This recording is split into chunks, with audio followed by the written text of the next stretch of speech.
बृजभूषण शरण सिंह की सियासी ताकत का एक किस्सा मशहूर है।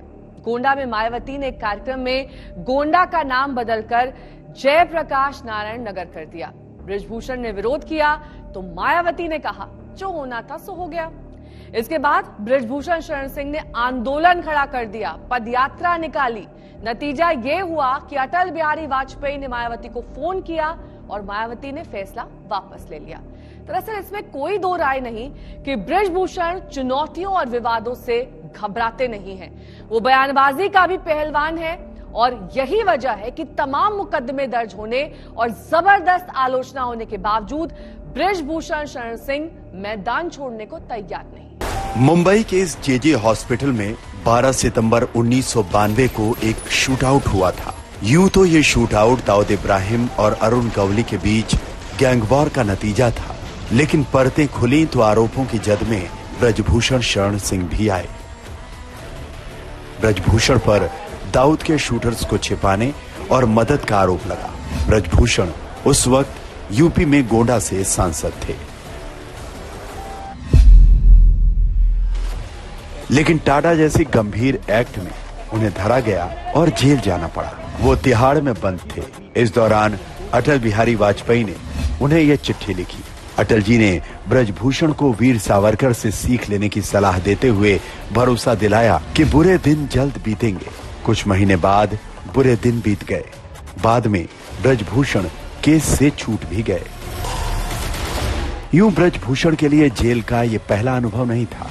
बृजभूषण पहली बार तब जेल गए थे जब वो इंटर में थे।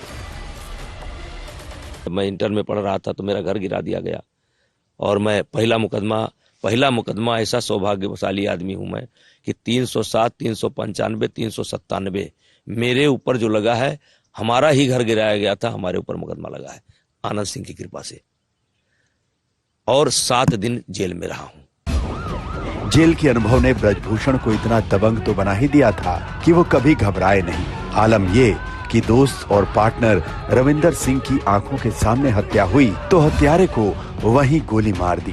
हद ये कि बृजभूषण ये बताने से हिचकते भी नहीं है।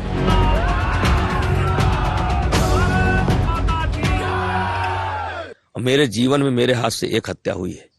लोग जो कुछ भी कहें, मैंने एक हत्या की है। रविंदर को जिस आदमी ने मारा है, मैंने हाथ छुड़ा करके और उसको तुरंत राइफल से उसके पीठ पर रख करके मार दिया और मर गया। और फिर मैं हाथ छुड़ा करके सामने गया। लल्लू सिंह आज जो मंत्री है गवाह है कि क्या परिस्थिति थी, और सामने से हम लोग गोली चलाना शुरू किए। वैसे बृजभूषण शरण सिंह की शुरुआती सियासी कहानी भी कम दिलचस्प नहीं है। उन्होंने 1977-78 में छात्र राजनीति के बाद मुख्य धारा की राजनीति में हाथ पैर मारने शुरू किए थे। इससे पहले वो साकेत महाविद्यालय में छात्र संघ अध्यक्ष रह चुके थे। पारिवारिक दुश्मन आनंद सिंह ने कांग्रेस में उनकी दाल नहीं गलने दी, लेकिन छात्र नेता से नेता बनने की जुगत में लगे बृजभूषण के जीवन में एक घटना घटी और वो झटके में नेता बन गए।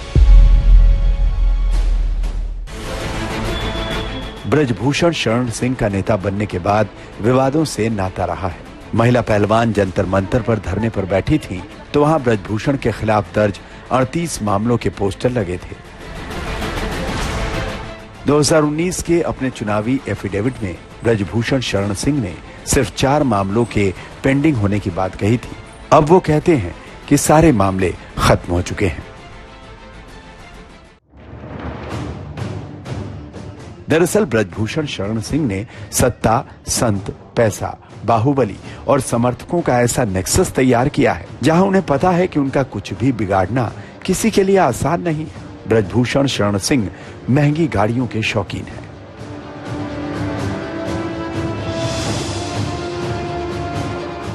गोंडा के बिश्नोहरपुर गांव में उनकी ये 15 एकड़ में फैली सफेद आलीशान कोठी तमाम सुख सुविधाओं से लैस है। यहाँ गार्डन भी है, जिम भी है, अस्तबल भी है।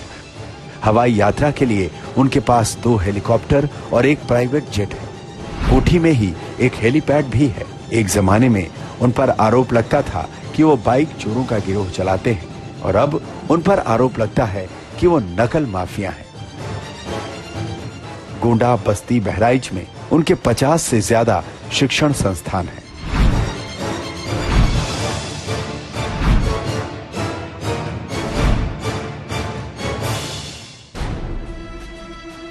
ब्रजभूषण का पूरा परिवार अब सियासत में सक्रिय है। पत्नी केतकी सिंह गोंडा जिला पंचायत अध्यक्ष है। एक बेटा प्रतीक भूषण सिंह गोंडा सदर सीट से विधायक है, जबकि दूसरा बेटा करण भूषण सिंह कुश्ती संघ का उपाध्यक्ष रहा है। वैसे ब्रजभूषण पर अनदेखी के जो आरोप पहलवानों ने लगाए हैं, कुछ इसी तरह के आरोप उनके सबसे बड़े बेटे ने भी 2004 में लगाए थे। वो 2004 के 17 जून की सुबह थी। फादर्स डे सिर्फ 3 दिन दूर था। उस सुबह ब्रजभूषण के बड़े बेटे शक्ति भूषण सिंह ने खुद को कमरे में बंद किया और पिता की ही लाइसेंसी रिवॉल्वर से खुद को गोली मार ली। ब्रजभूषण जब तक कमरे में पहुंचे तब तक बेटा दम तोड़ चुका था। लेकिन इसके बाद कथित तौर पर जो सुसाइड नोट बरामद हुआ था, उसने ब्रजभूषण को कटघरे में खड़ा किया था। इस सुसाइड नोट में शक्ति भूषण ने लिखा था, आप अच्छे पिता साबित नहीं हो सके। आपने हम भाई बहनों की सुविधा का कोई ख्याल नहीं रखा। आपने हमेशा अपने बारे में ही सोचा और हमारी कोई चिंता नहीं की। अब तो बहन भी बड़ी हो रही है, लेकिन हम लोगों को अपना भविष्य अंधकार में ही दिख रहा है। इसीलिए अब जीने का कोई औचित्य नहीं है।